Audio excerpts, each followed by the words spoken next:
안녕하세요. 반갑습니다. 이제 오늘부터 3월 새로운 또 진도가 시작됩니다. 처음부터 강의 교환은 많이 또 보완을 했습니다. 보충을 지난 달에 안 했던 걸 다시 좀 보충을 했고요. 오늘부터 또 처음부터 진도 나가도록 하겠습니다. 48페이지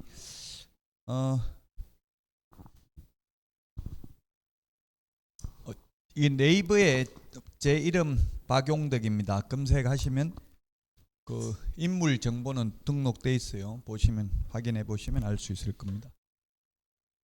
지금 뭐 네이버 인물 검색에 나오는 사람이 한 150만 명 정도 된다더라고요. 우리나라 근데 돌아가신 분도 나오잖아요. 옛날 분들도 검색하면. 그러니까 그게 국민이 5천만 국민인데 150만 명이면 많이 옛날 사람께 다 나와 있으니까 지금 살아있는 사람만 있는 게 아니고 역사적 인물도 많이 나와 있어요. 그 보면 인물이 여러 명이 그 보면 제 이름도 저는 제 이름밖에 없는 줄 알았더니만 8명인가 등록돼 있더라고요. 인물 정보에 많아요. 동명이인이 여러분도 검색해 보시면 여러분이 이름 한번 검색해 보세요. 많더라고요. 의외로 한 명만 있는 줄 알았는데 온 같다고요? 이게 유명한 원래 철학가 제 외삼촌이 지은 건데 뭐 말씀하셨으니까 유명하신 분이었어요. 그 이병철 밑에서 삼성의 그 입사자들 이런 거 다 선별하고 이런 걸 했었어요. 옛날에 박재산, 박도사 뭐 이런 거 박광태 이름 여러 가지 이름으로 썼는데 이 검색해 보시면 나올 거예요. 지금은 돌아가셨는데 그분이 지었어요. 얼굴용자 큰덕자 큰 인물 되라고 지었는데 지금 이렇게 살고 있어요. 이제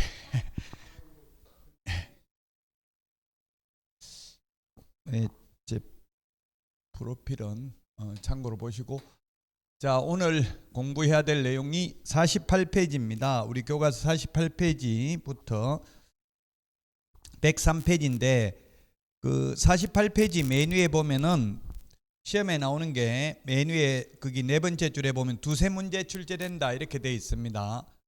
49페이지 맨 위에 두세 문제 맨 위에 단원 열기에 보면 맨 마지막 매년 두세 문제 출제된다 이렇게 돼 있죠. 그 두세 문제가 뭐냐면 두 문제는 반드시 나와요. 그게 용어정의, 중개대상물은 각각 한 문제 반드시 나온다. 나머지 부분에서 뭐 용어정의가 두 문제 나온 적도 있고요. 또는 목적이 나온 적도 있습니다. 자, 그래서 오늘 하는 내용이 시험에는 총칙에서 두 문제 정도 출제되고 공인중개사 제도에서 한 문제 하면 세 문제 또는 네 문제 정도밖에 출제가 안 됩니다. 오늘은 좀 출제 비중은 낮은 편이죠. 그래서 용어정의, 중개대상물, 공인중개사 제도 여기에서는 반드시 한 문제씩은 시험에 출제됩니다. 자, 그러면 49페이지 공인중개사 법령의 구성인데요. 그 48페이지에 보면 중개업제도의 기원 및 연역, 역사인데요. 역사 그 맨 밑에 박스에 있는 거 시험에는 이게 1995년도 8회 시험에 한번 출제됐습니다. 그게 뭐가 나왔냐면 각회라는 게 한번 출제되기는 했습니다. 1995년도에. 그러면 최근 지금 30년간 시험에 안 나왔기 때문에 시험하고는 상관없다고 보셔도 됩니다. 연역 48페이지 맨 밑에 그 박스를 보면 고려시대 객상주인 줄여서 객주, 고려시대는 조선시대, 고려시대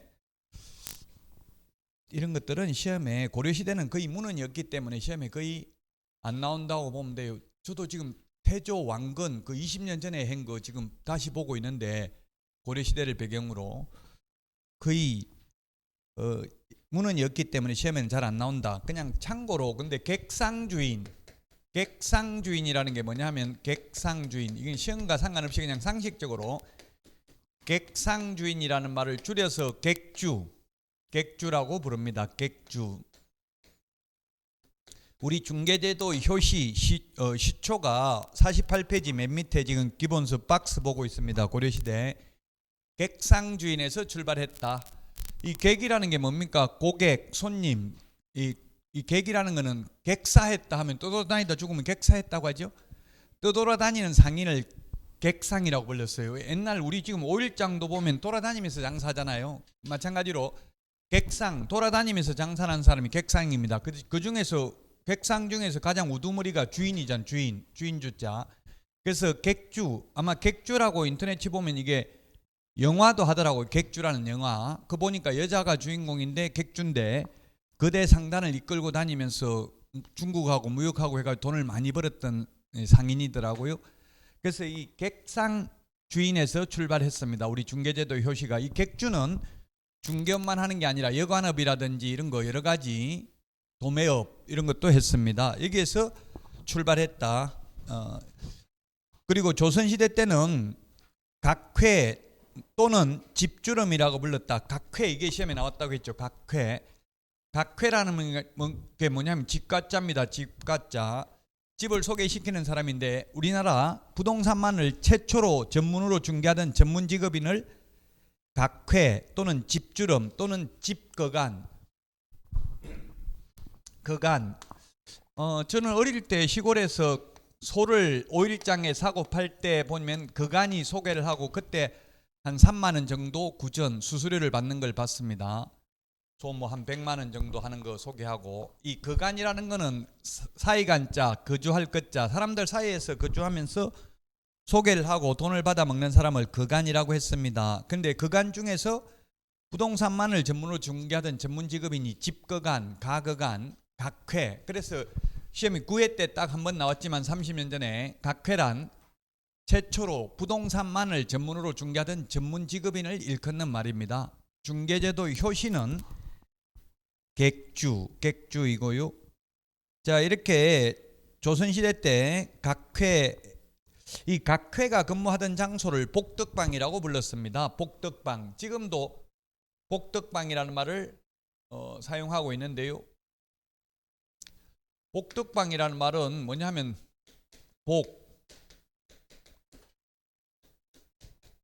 복을 파는 장소를 복덕방이라고 부릅니다. 복을 파는 장소, 복덕방. 복복자죠. 그래서 우리나라 그 풍수지리 이런 데 보면은 그 양택, 음택 이렇게 하는데 집터를 좋은 데 짓고 살면 현세가 복을 받고, 음택, 묘자리를 좋은 데 쓰면은 후세가 복을 받는다고 믿고 있었고요. 최근까지 대선 후보들 전부 다 부모님 묘 다 옮겼어요. 이해창, 뭐 김대중, 김영삼 전부 다 옮겼다고. 묘, 전두환 전 대통령부터 시작해서 전부 다 묘 옮긴 사람들 거의 다 대통령 다 됐어요. 그 묘자리를 좋은 데 써야 후세가 복을 받는다고 믿은 거예요. 음택. 그 지금 누구죠? 국토부 장관, 원희룡 국토부 장관 이런 분들도 다 뉴스에 나왔던 겁니다. 뭐 김경수 경남지사 대권 후보들은 전부 부모님들 묘 다 옮겼어요. 좋은 자리에 쓰려고. 그래서 이게 복을 좋은 자리, 복비라고 그래서 부르죠. 복덕방에서 받는 비용이 복비. 복을 받도록 했으니까 그 비용을 받는 거 수수료. 복비라고 부르다가 중개 수수료라고 부르다가 지금은 중개 보수라고 부르죠. 지금 정식적으로 법에서 쓰는 명칭은 중개 보수입니다. 자, 이렇게 조선시대 때 이루어지다가 최근 들어서 이제 1961년도 해방이 되고 나서 이제 최초로 법이 제정됐는데요. 우리 민법이 1958년도 제정되어서 60년도부터 시행됐습니다. 해방되고 나서 이제 근대법 체계가 수립됐는데요. 이 소개영업법이라는 것은 1961년도에 최초로 시행됐습니다. 그 소개영업법이 시행되기 전에는 옛날에는 법이 없었다고요. 법이 있는 세상이 살기 좋습니까? 법 없는 세상이 살기 좋습니까? 법 없는 게 좋죠. 법이라는 거는 뭡니까? 법이라는 거는 물숫자, 이게 갈 것자, 물 흘러가듯이 순리대로 하는 게 법인데, 원래 취지는 실제 법이라는 거는 뭐 하지 말라, 뭐 해라, 전부 다 권리와 전부 의무만 부과하고 있다고요. 뭐 하면 안 된다, 뭐 해라, 이게 법이라고요. 그래서 법 없이 사는 세상이 가장 좋죠, 사실은. 근데 법이 없다가, 그러니까 자유업이었습니다. 자유업. 조선시대 때, 고려시대 때는 자격증 필요 없고요, 그냥 자유롭게 하면 됐다고요, 소개를. 근데 이제 최초로 소개영업법이 제정돼 가지고 그 초기에는 부동산, 동산, 소개업을 규정했고 신고제였습니다. 신고제. 제가 어릴 때 친구 집에 가보니까 아버지가 이게 복덕방을 했어요. 그때 신고제였는데 자격증은 물론 없었죠. 돈 엄청나게 번 걸 보고 저도 그때 이제 이 공인중개사에 대해서 꿈을 가지게 되었었는데 그때도 돈 많이 벌었어요. 옛날에. 그 옛날에 이 복덕방 하던 분들은 거의 다 지금 50억 이상 돈 벌었다고 보면 되겠죠. 이렇게 1960년도까지 신고제였는데요. 그러다가 1984년도부터 이제 허가제가 부동산 중개업법은 1983년 12월 30일 제정돼 가지고 1984년도부터 부동산 중개업법이 시행됐습니다. 이 전두환 정부 때인데요. 지금 그냥 역사적 이야기 그냥 가볍게 된다고 생각하시면 돼요. 그래서 흐름을 좀 알고 있는 게 좋으니까 시험에 직접 영향은 없어도 전두환 정부 때 이게 부동산 중개업법이 만들어졌는데요. 그래서 일부 학자들은 전두환 전 대통령을 세종대왕 이후에 가장 유능한 대통령이다. 경제적 측면에서 이렇게 평가하는 사람도 있더라고요. 물론 뭐 제가 그런 건 아니고. 지금 돌이켜보면 1980년대 초반에는 보면 부동산 가격도 물가 상승률만큼 오르고 이제 부작용도 많고 이제 독재를 하다 보니까 또 그럴 수도 있겠죠. 뭐 삼천교육대 보내버리고 뭐 이러니까 굉장히 그 당시에는 어쨌든 살기 좋았다 이렇게 평가하는 분들도 있습니다. 1980년대 초반에. 그래서 이제 부동산 중개업법도 60년대는 별 문제가 없었어요. 우리나라 부동산 가격이 60년대만 해도 논 한 마지기 소 한 마리 집 한 채 가격이 똑같았답니다. 저도 그때 안 태어나서 잘은 모르지만 근데 1970년도 이제 경제개발 5개년 계획을 발표하고 박정희 전 대통령이 새마을 운동을 하면서 급격한 경제 성장을 이루면서 부동산 가격이 폭등하게 되었습니다. 뭐 그때 이제 강남도 개발하게 되고 1970년대에 그러다 보니까 이렇게 해서는 안 된다. 이거 규제를 해야 된다. 전부 다 이제 소개하는 사람들이 폭리를 취하고 그때는 하룻밤 사이에 그냥 2배씩 남겨 먹고 이런 식으로 수수료 받는 것도 수수료지만 그런 식으로 많이 했다는 이야기입니다. 그래서 규제를 해야 된다는 필요성이 있어가지고 여러 번 입법을 시도했는데 3번이나 실패했습니다. 국회 문턱을 넘지 못했습니다. 이규강 대한노인협회 회장 옛날 전두환 씨 장인 전두환 전 대통령 장인인 그분도 이게 노인들 일자리를 잃게 된다. 옛날에 주로 연세 많으신 분들이 복덕방 많이 했잖아요. 자격증 없이. 그렇게 반대를 해가지고 안 되다가 드디어 이제 전두환 전 대통령 시절에 1983년 12월 30일 지금 우리가 공부하려는 공인중개사법의 모태가 되는 부동산 중개업법이 제정되었습니다.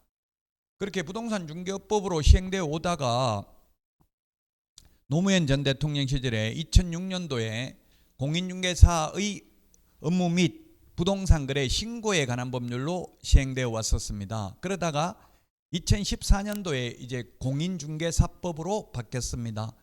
법 이름이 너무 길면 그게 공신력이 실추된답니다. 우리 사법고시 들어가는 시험 과목이 헌법, 민법, 형법 이렇게 글자 2글자밖에 없잖아요. 그런데 공인중개사의 업무 31글자였습니다. 공인중개사의 업무 및 부동산 거래 신고에 관한 법률. 그래서 지금은 공인중개사법, 지금 뭐 변호사법, 법무사법, 전문 자격사들은 전부 다 그 자격증 이름을 붙여서 법이 있거든요. 그래서 우리 개업공개사도 이제 2014년부터 전문 자격인 전문 직업인으로 인정을 받게 된 겁니다. 지금은 공인중개사법입니다. 자, 그래서 부동산 중개업법이 제정되어 가지고 이제 허가제를 시행했습니다. 공인중개사 자격제도를 도입하고 허가제를 시행했습니다.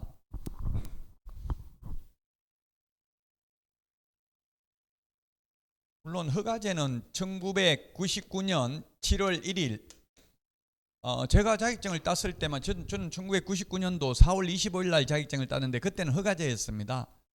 저도 회사 다니다가 이제 IMF 때 회사 잘리고 중개업 하려고 허가 신청을 냈어요. 허가 신청을 냈는데 허가가 안 나오더라고. 몇 달이 지났는데도. 전화해 봤어요. 언제 허가 나오냐고 물으니까 모르겠다 이러더라고요. 모르겠다는 게 말이 되냐. 지금 나는 지금 준비를 하고 있는데 이랬더니만 한 명 폐업하면 허가 내주겠다. 허가 총량제였어요. 그 당시 약 4만 명이었습니다. 1999년도 우리나라 개업공개사 숫자가. 근데 지금 12만 명 정도 3배 늘었습니다. 12만 명 정도 됩니다. 지금은. 1999년도에는 약 4만 명 정도 되는데 허가 총량제. 그 당시는 우리 정부에서는 어떤 생각을 했냐면 중개업소가 모여 있으면 투기를 조장한다. 나쁜 걸로 생각한 겁니다. 그 집심형 이런 뭐 우리 부동산 학계로 나오는 이론에 따르면 우리 중개업소를 산재형 업소로 본 거예요. 산재 흩어져 있어야지 뭉쳐 있으면 나쁜 짓 한다 이렇게 생각을 한 것 같아요. 그게 지금 보면 맞지는 않죠. 오히려 여러 개가 있어야 고객들이 선택권이 있고 이렇게 될 수도 있는데, 어쨌든 산재형으로 보고 뭉쳐 있으면 안 된다고 생각을 한 거예요. 그러니까 하나 폐업을 해야 다시 허가를 내주는 거지, 아파트 단지 안에 여러 개 있으면 안 된다 이렇게 생각을 한 거예요. 지금은 뭐 대부분 아파트 단지 안에 보통 한 3개 이상 있죠. 중개업소가 한 500세대만 넘으면. 자, 그래서 이렇게 허가제를 시행하다가 1999년 7월 1일 그 맨 밑에 현재라고 나와 있네요. 현재는 등록제를 시행하고 있습니다. 등록제. 지금 변호사라든지 공인회계사라든지 법무사 모두 전문 자격사들은 등록제를 채택하고 있습니다. 등록이라는 것은 등록, 오를 등자, 기록할 녹자, 기록을 올리는 것, 등산할 때 등자입니다. 등록 대장에다가 적어 놓는 걸 등록이라고 합니다. 이 사람이 중개업을 할 사람이다 등록을 하는데, 가장 큰 차이점은 옛날 허가제는 허가를 내줄 수도 있고 허가 안 내줄 수도 있는 재량권이 있는데, 지금 등록은 등록 요건에 맞으면 반드시 등록을 해 주어야 한다는 점에서 차이가 있습니다. 그래서 지금 현재가 중요합니다. 48페이지 맨 밑에 지금 등록제를 채택하고 있다는 것. 역사도 지금 현재가 중요한 거지, 과거 신라시대, 고려시대, 삼국시대, 뭐 이게 고조선시대 이게 중요한 게 아닙니다. 역사도 현재가 중요합니다. 자, 그래서 현재 등록제를 채택하고 있다. 따라서 여러분들이 자격만 취득하면 전국 어디에 가서든지 결격 사유에 해당되지 않고 등록 기준에 적합하면 무조건 개업할 수 있다는 이야기입니다. 제주도에 가서 개업할 수도 있고 전라도에 가서 개업할 수도 있습니다. 자, 여기까지 개략적인 역사를 살펴봤고요. 시험에는 8회 때 각회, 부동산만을 전문으로 중개하는 최초의 전문 직업인이 각회라는 것만 시험에 출제됐었습니다. 자, 다음은 49페이지입니다. 49페이지. 여기 지금 49페이지 이제 나와 있는데요. 법령의 구성인데 법이 있고 시행령, 시행규칙이 있습니다. 이게 몇 개 조문인지 시험에 나오지는 않습니다. 시험에 나오진 않는데 다 합해봐야 118개 조문입니다. 118개 조문. 시험에 나오진 않지만 우리 시험이 200개 지문이 원칙적으로 시험에 나옵니다. 오지선다형으로 나오면. 물론 작년에는 보면 176개 지문밖에 안 나왔습니다. 왜 176개 지문밖에 안 나왔냐면, 원래대로 하면 오지선다형으로 하면 200개 나와야 되죠. 40문제면. 근데 박스형 문제가 기역, 니은, 디귿 이런 식으로 3개만 있고 4개만 있고 이러니까 지문이 176개밖에 안 나왔습니다. 그 보통 지금 최근 출제 트렌드를 보면 이렇게 3개 주로 많이 넣더라고요. 박스 안에 3개 넣어가지고 옳은 것은 해가지고 1번 기역, 뭐 2번 니은, 뭐 이런 식으로 3번 기역, 디귿 이런 식으로 하면 오지선다형 만들 수 있어요. 이런 식으로 출제되는 게 지금 현재 트렌드입니다. 시험에. 그래서 이런 박스형 문제가 무려 19문제가 출제됐습니다. 작년에. 재작년에는 11문제 출제됐습니다. 32회 때는 박스형 문제가. 그 지금 학개론도 작년에 박스형 문제 19문제 나왔다더라고요. 저는 학개론 안 봤는데, 시험은 안 봤지만 제가 다른 분이 뭐 강의하는 거 이런 거 인터넷에서 보니까 그렇게 돼 있더라고요. 자, 어쨌든 최근 시험 트렌드가 이렇게 박스형 문제를 내고 있다. 어쨌든 118개 조문에서 200개 지문이 원칙적으로 시험에 나온다고요. 그러면 이 공인중개사법 조문은 하나하나 전부 다 암기해야 됩니다. 이거는 가장 공인중개사법을 잘 알아야 될 사람은 공인중개사입니다. 그 다른 과목들은 보통 예를 들면 등기법 시행규칙은 법무사 시험에 나오고요. 지적법 시행규칙은 지적청량기사 시험에 나옵니다. 공인중개사 시험에는 거의 안 나온다는 이야기예요. 근데 우리는 시행규칙까지도 다 알아야 된다고요. 공인중개사보다 더 깊이 이걸 알아야 될 사람은 없잖아요. 뭐 세법은 세무사,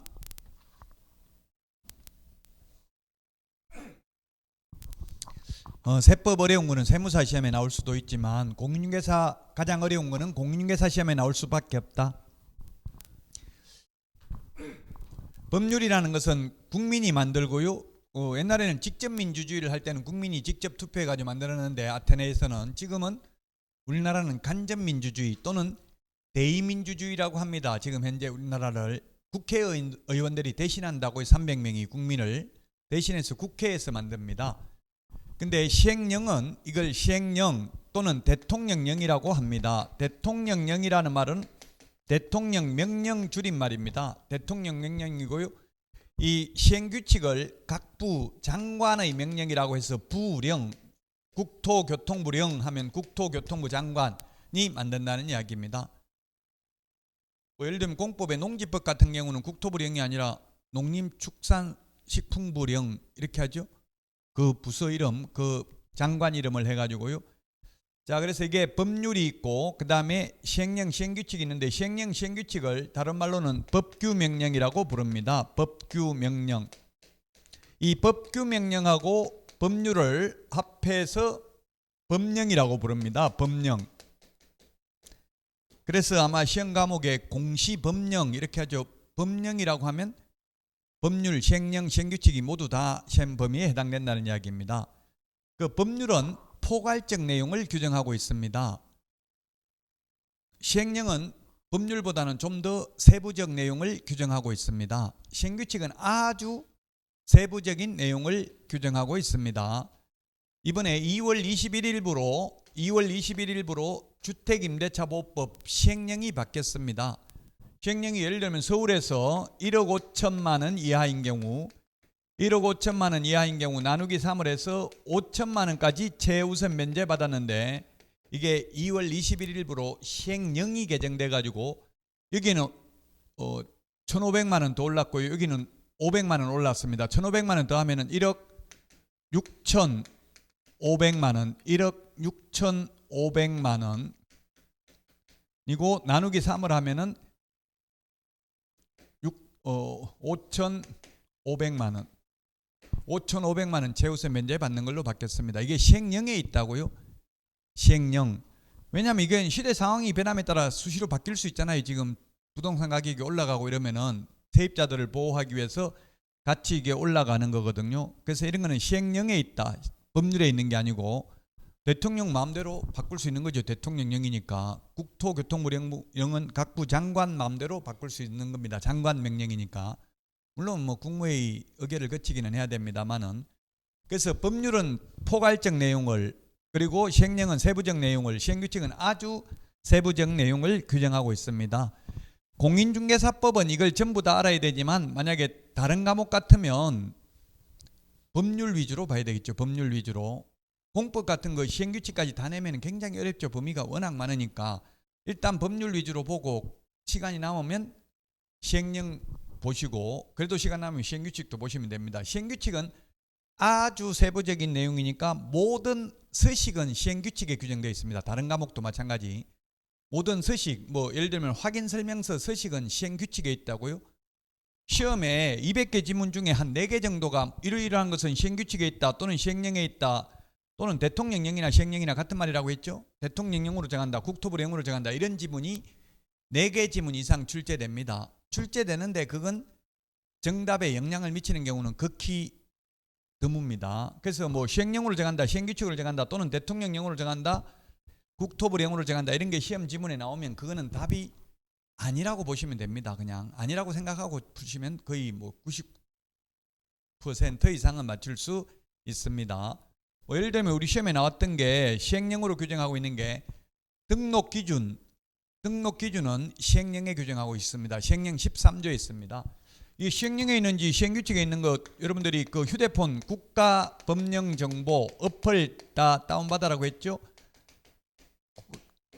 국가법령정보 플레이스토어나 앱스토어에 들어가면 국가법령정보, 국세정보도 있습니다. 국세정보 여기 들어가면 또 세금에 대해서 다 국세청에서 운영하는 국세정보라는 것도 있습니다. 거기 들어가면 또 국세에 대한 거 조세심판원에서 심판 결정 이런 거 다 나와 있습니다.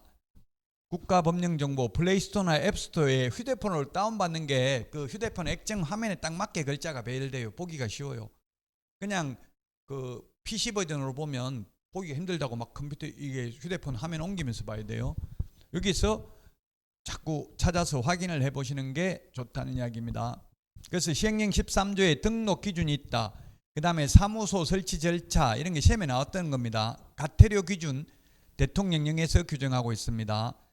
확인 설명해야 될 내용, 전속 중개계약 시 정보 공개해야 될 내용, 계약서 필요적 사항 이런 거 전부 시행령에 규정하고 있습니다. 시행규칙에 규정하고 있는 거 시험에 나왔던 게 업무정지, 자격정지, 개별기준 시행규칙에 있습니다. 사무소 이전 절차 시행규칙에 있습니다. 보통 절대적이진 않지만 숫자가 들어가 있는 거는 대부분 시행규칙에 많이 있어요. 뭐 며칠 이내 뭐 해야 된다. 이런 거는 필요에 따라 바꿀 수 있다는 이야기입니다. 쉽게 며칠 이내 사무소 이전 신고 옮기고 나서 10일 이내 신고해야 된다. 이게 나중에 5일로 바꿀 수도 있다는 이야기입니다. 시행규칙에 있기 때문에.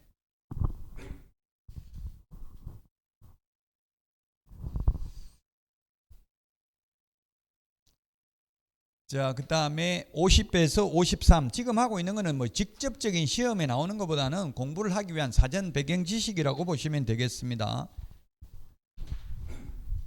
그 50페이지에 보면 제가 지금 시행규칙까지만 하고 거기 5번 공인중개사의 매수 신청 대리인 등록에 관한 규칙, 그리고 6번 지자체 조례가 있는데요. 그 5번 공인중개사 매수 신청 대리 등록에 관한 규칙, 예규는 좀 시험에 많이 안 나오더라고요. 예규는 대국민적 효력이 있는 건 아니거든요. 행정청만을 구속해요, 사실은. 그래서 예규까지도 우리 시험에 나올 수 있습니다. 그 공인중개사 매수 신청 대리인 등록에 관한 규칙, 요거는 한 문제 시험에 나옵니다. 맨 마지막에 마지막 주에 합니다. 그리고 6번에 지자체 조례. 지자체 조례는 우리 시군구가 뭐 전국에 한 250여 개 정도 되고요. 시도는 16개 시도가 있잖아요. 시도가 있기 때문에 그 시도 조례의 구체적 내용은 시험에 안 나오겠죠. 서울시 조례, 경기도 조례 이걸 다 암기할 수는 없잖아요. 그래서 시험에는 안 나오고 조례의 내용은 다만 우리 중개보수는 주택의 경우 국토교통부령이 정하는 범위 내에서 시도 조례로 정하는데 이걸 시군구 조례로 정한다 이렇게 하면 X겠죠. 그리고 우리 암기 프린터 52번에 그게 수수료가 있는데 수수료가 보면 52번에 보면 1번 응시수수료, 2번 자격증 재교부 수수료는 시도조례입니다. 그리고 3번부터는 시군구조례입니다. 이런 거는 바꿀 수 있겠죠. 시도조례 대신에 시군구조례 X 나올 수는 있겠죠. 그러나 각 시군구의 조례 구체적 내용은 시험에 안 나온다는 이야기예요. 이천시 조례 따로 시험에 나오고 뭐 광주시 조례 나오고 이렇게 할 수는 없겠죠. 마찬가지 우리 공법에서 용적률, 건폐율도 조례로 정하잖아요. 건폐율, 용적률은 시군구 조례가 가장 우선입니다. 시군구 조례가 없으면 시도조례입니다. 시도조례 없으면 국토부령입니다. 건폐율, 용적률 이런 거. 그걸 갖다가 전국에 250여 개나 되는 시군구 조례를 다 암기할 수는 없을 겁니다. 그 건폐율, 용적률은 시군구 조례가 아니라 시군조례죠. 시군조례. 서울이면 서울시 조례 똑같이 서울 구별로 다 건폐율, 용적률이 다르지는 않죠. 시군조례라고 하죠. 그래서 자, 그 다음에 50페이지 맨 밑에 공인중개사법의 성격입니다. 50페이지 맨 밑에 기본법, 일반법, 51페이지 민법, 상법에 비해서 특별법, 그 다음에 52페이지 사회법 또는 중간법, 혼합법, 그 다음에 53페이지에 보면 국내법, 실체법 이렇게 적어놨습니다.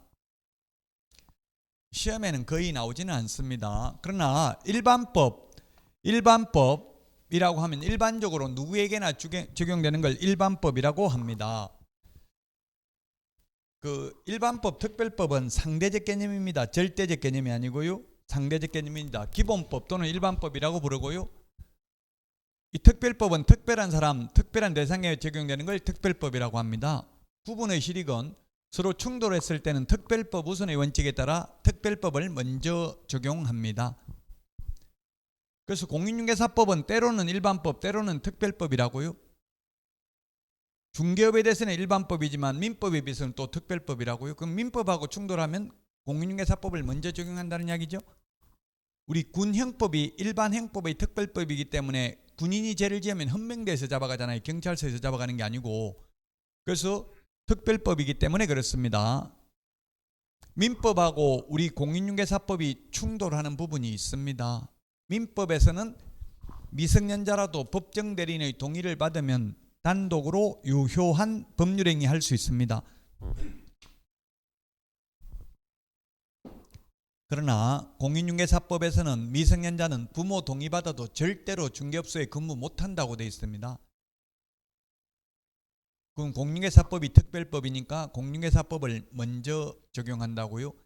민법에서는 쌍방대리가 원칙 안 되지만 예외적으로 본인이 동의하는 경우 등은 쌍방대리도 가능합니다. 민법에서는. 그러나 공인중개사법에서는 어떠한 경우에도 쌍방대리 안 된다. 그럼 공인중개사법을 먼저 적용한다고요. 특별법이니까. 또 어떤 분은 민법이 중요하니까 민법 먼저 적용해야 되는 거 아니냐 이렇게 주장하는데 그렇지 않습니다. 민법이 중요하다고 단정할 수는 없어요. 똑같아. 다 40문제 나오고 똑같이 100점 만점이고요. 물론 민법이 중요하죠. 기본이 되는 법이죠. 기본이. 민법을 기본이 되기 때문에 시간도 많이 걸리고 그렇기는 합니다. 자, 그 다음에 중간법, 사회법, 혼합법. 중간법이라는 말은 뭐냐면 이게 민법, 사법, 개인과 개인과의 관계를 규율하는 법을 개인과의 관계를 규율하는 법을 사법이라고 합니다. 사법. 개인과의 관계를 규율하는 법을 사법. 어떤 수험생들은 사법하고 적어놨더라고요. 중개사법을 줄여서 사법이라고 하더라고요. 공인중개사법을 그렇게 혼자 줄이는 것은 가능할 수 있겠지만 여기서 사법이라는 것은 개인 간의 관계를 규율하는 법을 사법이라고 합니다. 가장 대표적인 게 민법입니다. 민법이 가장 대표적인 거고요. 그 다음에 개인과 국가 등과의 관계를 규율하는 법을 공법이라고 합니다. 공법. 옛날에 제가 대학 다닐 때만 해도 서울대 공법학과, 경북대 공법학과 이런 게 있었습니다. 사법학과가 있었고요. 그러면 커트라인이 어디가 더 높았겠어요? 사법학과. 제가 들어갈 때 서울대학교가 서울법대가 미달이었어요. 학력고사 180점 서울대에 들어갔어요. 1982년도. 지금 나경원, 원희룡이 다 동기들입니다. 서울대, 제가 서울대 나온 게 아니고요. 그냥 학번만 동기라고요. 예, 그래서 조국이 또 동기죠. 82학번. 그때 원희룡인가 전국 수석했어요. 학력고사. 제주도에서 오영고등학교 나와가지고. 지금 우리나라 역사상 수석이 성공한 사례는 원희룡 장관 혼자입니다. 수석 다 망했어요. 수석 공인중개사 시험 봐가지고 수석한 사람 100% 다 망했어요. 한 명도 현업에 종사하는 사람 없어요. 수석의 저주에 사회생활 할 때 1등하면 재수없다고 자꾸 누가 하여튼 사회생활하면 앞서가면 안 되죠. 꼴등해도 안 되고 중간에 묻혀가는 게 가장 좋아요. 여러분들 절대 시험 수석하려고 생각하지 말라고. 옛날에 수석하면 협회에서 500만 원, 1000만 원 주고 이렇게 했어요. 지금 다 폐지됐어요. 왜냐하면 수석한 사람 100% 다 망했고 또 모든 학원이 다 수석 배출했다고 전부 다 사기 광고에 활용되고 이렇게 하니까 누군지 이름도 모르니까 자기 학원에 수석 배출했다고 하면 수석이 엄청나게 많아요. 그래가지고 아예 요즘은 수석을 뽑지도 않습니다. 필요 없어요. 딱 60점 받는 게 가장 좋죠. 그럼 결국은 공법이 공부하기 민법, 공법 중에서 우리가 공법이라는 게 약 350개 법률이 있습니다. 헌법, 공법입니다. 헌법, 형법, 공법입니다. 우리가 공법이라고 하면 국토의 계획 및 이용에 관한 법률 이런 것만 생각하시는데 350개 정도 되고요. 그 중에서 우리 공인중개사 시험에 들어가는 공법은 딱 6개입니다. 국토의 계획 및 이용에 관한 법률, 주택법, 건축법, 농지법, 도시 및 주거환경영비법, 도시개발법 이거 6개 법밖에 없습니다. 자, 그러면 민법하고 공법하고 뭐가 더 공부하기 쉽냐고요? 커트라인이 사법학과가 더 높았다고요. 제가 대학 들어갈 때만 해도.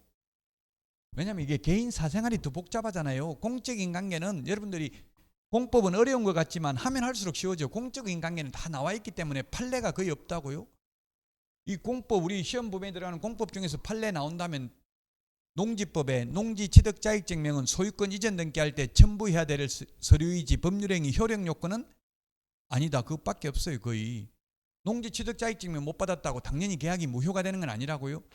그럼 특약으로 여러분들이 중개할 때는 농지취득자격증명 못 받으면 계약 무효로 하고 받은 계약금 다 돌려주기로 한다. 이렇게 특약으로 적으면 돌려줘야 되겠지만 그렇게 적지 않았다면 돌려줄 필요 없다는 이야기에 그것밖에 없어요. 지금 판례가 나올 수 있는 게 거의. 나머지 판례가 없다고. 다 공적인 관계는 다 정해져 있기 때문에 판례가 있을 수 없다고. 예를 들어서 우리 공인중개사법도 거의 99%는 공법적인 요소가 있어요. 사무소 이전 신고 10일 이내에 해야 된다. 옮기고 나서 10일이라고 딱 적혀져 있는데 11일만 해가지고 왜 가태료 부과하냐 이거 해가지고 소송해가지고 판례 받는 사람 없다고요. 안 했다고 과태료 부과되면 이제 소송할 거 아니에요. 그럼 판례가 나와야 되는데 거의 없어요. 그런 게 공법은. 공법이 더 쉽다는 이야기예요. 여러분들 지금 처음 공부하면 공법이 어렵고 민법이 쉬워 보이죠. 사생활이니까 다 들어봤기 때문에 쉬워 보이는데 하면 할수록 사생활은 복잡하고요. 그래서 모든 개인 사생활을 법률로 규정할 수 없기 때문에 판례가 많잖아요. 사생활과 관련되니까 판례가 많고 거의 판례가 한 40문제 중에서 32문제 이상 판례, 다툼이 있으면 판례에 의함 이런 게 30문제 이상 나와요. 민법은. 공인중개사법도 다툼이 있으면 판례에 의함 이런 게 10문제 정도 출제됩니다. 다툼이 있으면 판례에 의함 이런 게. 자, 그래서 이 공법하고 사법의 중간에 있다고 중간법이라고 합니다. 두 가지 요소가 다 있다는 이야기예요. 공인중개사법은 중간법입니다. 중간법 또는 이걸 사회법, 혼합법, 공사법이 섞여 있다 이 말이에요. 그 대표적인 중간법, 사회법이 뭐가 있냐면 노동법입니다. 노동법이라는 단일 법전은 없고요. 근로기준법 이런 게 노동법이죠. 근로기준법, 근로자 퇴직급여 보장에 관한 법률 이런 게 노동법인데요. 즉 근로기준법에 의하면 근로계약이라는 게 있어요. 근로계약. 근로계약은 사법적 요소의 계약이니까. 즉 월급 200만 원 줄게 다닐래 안 다닐래 그건 계약에 의해서 결정되는 거예요. 그렇게 계약을 했다 하더라도 그건 자유지만 일단 들어가고 나면 그때부터는 공법적 요소가 적용된다고. 하루 뭐 몇 시간 이상 근무시키면 안 된다. 뭐 야간 근로 하면 또 월급 많이 줘야 된다 이런 게 있죠. 휴일날 근무시키면 돈 더 줘야 된다. 이런 거는 공법적 요소라는 이야기입니다. 그래서 우리 공인중개사법도 사회법, 혼합법, 중간법이고요. 대한민국 영토 내에서만 적용되는 국내법입니다. 국제법이 아니고. 그래서 무자격자가 외국에 가서 중개업을 하다가 적발되어도 우리나라 공인중개사법 위반 무등록 중개업자로 처벌받지는 않는다는 이야기입니다. 대한민국 영토 내에서만 적용됩니다. 저는 중국, 베트남 이런 데 가서 충격을 받았는데요. 뭐 뉴욕 맨해튼에도 보면 복덕방이라고 적어놓은 중개업소 간판을 보고 진짜 더 충격받았어요. 우리나라에도 지금 복덕방이라는 간판 달아놓은 데는 없잖아요. 뉴욕 맨해튼 코리아타운에 복덕방이라고 적어놨더라고 간판. 베트남에도 가보니까 황금부동산 적어놨더라고. 그래서 제가 물어봤어요. 자격증 땄습니까? 물어보니까 안 땄는데 이러더라고요. 그럼 여기 자격증 없어도 해도 되냐? 없어도 된대요. 중국 같은 데 아직 자격증 없어도 된대요. 중국, 베트남 이런 데는. 홍콩은 자격증 있어야 되더라고요. 근데 중국 같은 데는 없어도 돼요. 보통 중개보수는 우리나라가 지금 세계적으로 가장 낮아요. 다른 데 가서 물어보세요. 전부 다 보니까 2달 월세 또는 1달 월세가 중개보수더라고. 대부분 1달 월세 또는 2달 월세. 최하 1달 월세는 다 내야 돼요. 중개보수를. 왜냐하면 외국에는 전세가 없으니까 그냥 월세 보통 2달 월세 또는 1달 월세 이 정도가 중개보수예요. 대부분. 그럼 거의 뭐 10% 가까이 되는 데가 많아요. 1달 월세를 중개보수를 내야 되니까.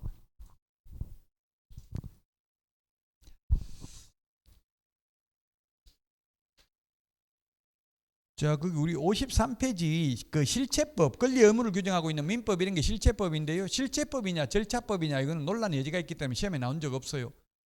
등기법, 절차법이잖아요. 우리 공인중개사법도 사실 절차법적 요소가 있어요. 왜냐하면 등록 절차가 나와 있잖아요. 등록 절차, 등록하려면 자격증 뭐 서류 뭐 내야 된다 이런 절차가 있거든요. 등기 절차 이런 것처럼 등기법처럼.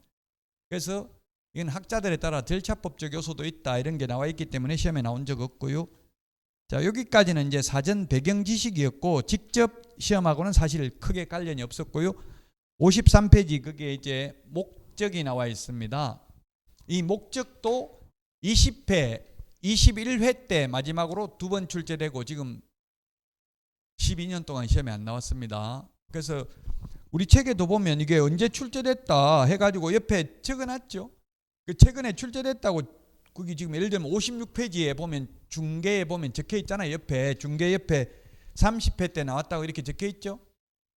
그 최근 10년 안에 나왔다고 적혀 있는 부분만 공부하면 된다고요. 굳이 10년 동안 안 나왔던 부분 할 필요 없어요. 시간이 남아가지고 2차만 해가지고 반드시 어떻게 문제가 나오더라도 반드시 합격해야 된다. 이런 분들은 뭐 보셔도 상관없는데 1, 2차 같이 하거나 이런 분들은 굳이 옆에 이게 나왔다고 출제됐다고 적혀져 있지 않는 부분은 안 해도 큰 문제는 없다고. 80점 받는 데는. 왜냐하면 우리 시험은 60점만 받으면 되잖아요. 뭐 수능 시험이라든지 무슨 다른 시험들은 상대평가니까 변호사 시험이나 이런 거는 고득점을 해야 되지만 공무원 시험 이런 거는 우리는 그냥 60점만 받으면 돼요. 그럼 너무 사이드에 있는 걸 공부할 필요 없다는 이야기예요. 주된 내용 자주 나오는 거 위주로 보시면 돼요.